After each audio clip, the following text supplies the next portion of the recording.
Alrededor del 71% de la superficie terrestre está cubierta por agua salada de mares y océanos, los cuales son parte importante del ciclo del agua.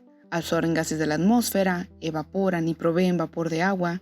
Los océanos regulan la temperatura de la Tierra, además de albergar un sinfín de especies desde microorganismos hasta peces grandes y mamíferos. Pero, ¿qué pasa ahora con nuestros mares y océanos? Muchos ecosistemas marinos se encuentran en estado crítico, algunos únicos como los ecosistemas de manglar, arrecifes marinos, lagunas costeras y otros lugares entre la interfase del mar y la tierra. Han sido afectados más allá de su capacidad de carga. Alrededor de un 70-75% de la contaminación marina global es producto de las actividades humanas en la superficie terrestre. Además, entre un 70 y 80% de la población mundial se ubica en zonas costeras, cerca de ellas, especialmente en zonas urbanas, donde una parte importante de los desechos que allí se producen se depositan directamente en el océano. Si quieres saber más sobre la contaminación marina desde otra perspectiva, te invito a que sigas viendo este video. Pero antes, no podemos comenzar a hablar de contaminación sin entender qué es un contaminante. Estas son sustancias u otros elementos o factores que al alcanzar altas concentraciones en el ambiente alteran las condiciones naturales de los ecosistemas, pueden llegar a causar daños en los organismos, reducir su desempeño y en ocasiones provocar la muerte. En el caso de la contaminación marina, implica la introducción directa o indirecta de sustancias o energías al ambiente marino por causa directa del hombre, resultando en efectos perjudiciales, donde el 90% de los contaminantes son transportados por los ríos al mar.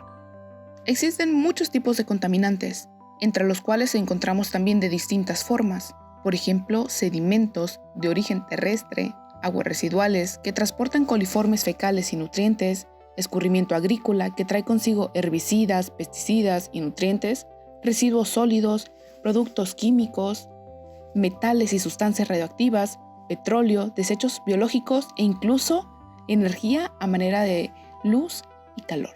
Hoy te vengo a hablar de 4 tipos distintos de contaminación marina. Comencemos por la contaminación de metales pesados. Los metales pesados son componentes naturales de la corteza de la Tierra e incluso algunos son esenciales para mantener el metabolismo en diversas especies. Sin embargo, en concentraciones altas pueden conducir al envenenamiento. Los metales pesados pueden tener diversos orígenes. Pueden provenir de la actividad militar, industrial e incluso minera, que arroja al ambiente metales tóxicos como el plomo, mercurio, cadmio, arsénico y cromo. Estos elementos pueden llegar a ser muy dañinos para la salud humana y para la mayoría de formas de vida. Gran número de metales pesados son considerados contaminantes del medio marino, variando de la toxicidad unos a otros. Entre los más peligrosos encontramos al mercurio, al cadmio, al plomo, cobre y zinc. Llegan al mar por diversos caminos, puede ser en el aire, como lo vimos anteriormente, en ríos, afluentes urbanos e industriales, y la manera en cómo se transforman en el mar depende directamente de factores físico-químicos y biológicos. Pero, ¿qué pasa una vez que están en el mar? Esos elementos son fácilmente absorbidos por materiales inorgánicos, quedando como micropartículas en suspensión. A través del tiempo se sedimentan en el fondo y pueden quedar fijados a los sedimentos, y dada su baja solubilidad, tienden a unirse a materia orgánica, que no se degrada y pueden ir concentrándose progresivamente e incorporándose a la cadena trófica mediante productores y finalmente grandes carnívoros. Tal vez te preguntarás cómo es que tú utilizas estos elementos. Por ejemplo, el cadmio puede encontrarse en pinturas, cerámicas, vidrios, pilas y procesos anticorrosivos de galvanizados. Por ejemplo, el mercurio se puede encontrar también en diversas baterías, elementos para carro, y junto con el níquel, estos elementos tienden a incorporarse en la cadena trófica. De otros elementos como el cromo y el cobre, aún no se conocen sus efectos directos sobre la biota y los ecosistemas marinos, pero se sabe que estos elementos pueden traer consecuencias además de la acumulación, como muerte, y cuando estamos en exposición directa puede desarrollar diversas enfermedades en el cuerpo y daño severo. La contaminación por petróleos e hidrocarburos. Los hidrocarburos son compuestos orgánicos formados únicamente por átomos de carbono e hidrógeno. Son fuente de energía para el mundo moderno y también un recurso para la fabricación de múltiples materiales con los cuales hacemos nuestra vida más fácil. A lo largo de la historia hemos presenciado diversos derrames de petróleo y hidrocarburos en el mar. Estos pueden generar impactos negativos en el medio marino dependiendo de la cantidad y sobre todo el tipo de hidrocarburo derramado, de las condiciones de los ambientes y de la sensibilidad de los organismos afectados y sus hábitats. Una vez derramado, la mayoría de hidrocarburos flotan sobre la superficie del mar y se diseminan sobre amplias zonas por efecto del oleaje, vientos y corrientes. Entre las consecuencias que traen los derrames se encuentra la asfixia, que trae efectos en las funciones fisiológicas de los organismos, toxicidad química, que genera efectos letales o provoca el deterioro de funciones celulares, cambios ecológicos, principalmente la pérdida de organismos, e incluso efectos indirectos como la pérdida del hábitat o zonas de refugio.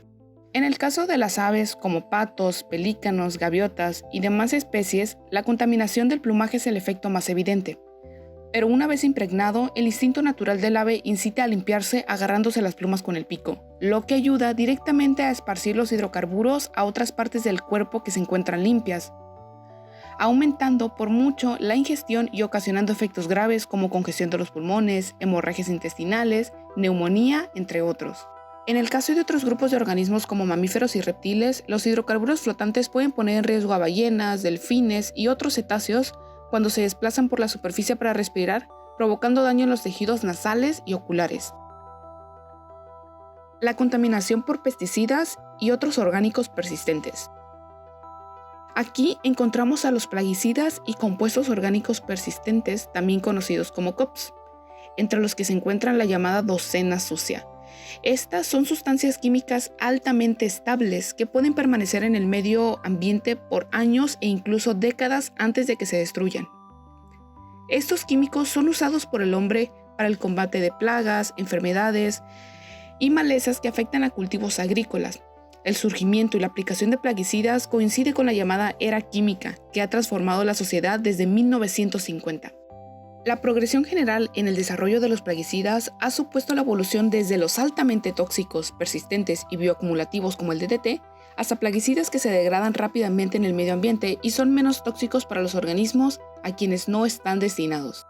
La contaminación del agua por los plaguicidas es algo muy común y se produce al ser arrastrados por aguas de los campos de cultivo hasta los ríos y mares, donde se introducen en las cadenas alimenticias, provocando la muerte de varias formas de vida necesarias en el balance de algunos ecosistemas.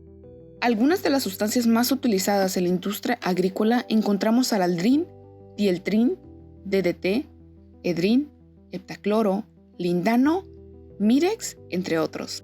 Una vez en el agua, el plaguicida se disuelve y de esta manera se mueve y transporta a través de ella. Si está asociado a partículas sólidas de suelo o polvo, se mueve y se dispersa mecánicamente. Una vez disuelto, la distribución ocurre meramente por difusión. Se acumulan y se transfieren a niveles altos de la cadena alimenticia, provocando la pérdida de grandes depredadores superiores debido a la inhibición del crecimiento y problemas reproductivos. De hecho, se ha estimado que de 6 a 4 millones de peces por año son eliminados a causa de los plaguicidas, además de traer otras consecuencias negativas en la salud humana debido al consumo de pescado contaminado. La repercusión ecológica de estos contaminantes puede ir desde pequeños trastornos hasta grandes daños ecológicos, como repercusiones en los peces, aves, mamíferos y sobre todo la salud humana. En cuanto a las consecuencias, en general se pueden presentar problemas de salud en los organismos que están expuestos a ese tipo de sustancias: inhibición o fracaso del éxito reproductivo, supresión del sistema inmunitario, efectos teratogénicos, efectos intergeneracionales e incluso la muerte del organismo. Contaminantes emergentes, materiales y sustancias sintéticas. En los últimos años se ha detectado un gran crecimiento de este tipo de compuestos en aguas residuales de origen doméstico, las cuales reciben diariamente compuestos químicos de distinta naturaleza, procedentes de los hogares e industrias, que acaban finalmente en el medio ambiente, por lo que en los últimos años se ha puesto atención a su potencial de contaminación, denominados así contaminantes emergentes. Generalmente se utiliza para referirse a estos compuestos de distinto origen y naturaleza química, cuya presencia en el medio ambiente no se considera significativa en términos de distribución y o concentración, por lo que pasan inadvertidos. De hecho, la producción mundial de sustancias químicas artificiales ha pasado de 1 a 400 millones de toneladas en tan solo 70 años. La característica de estos grupos de contaminantes es que no necesitan estar constantemente en el ambiente para causar efectos negativos, puesto que sus altas tasas de transformación y remoción se pueden compensar por su introducción continua en el ambiente.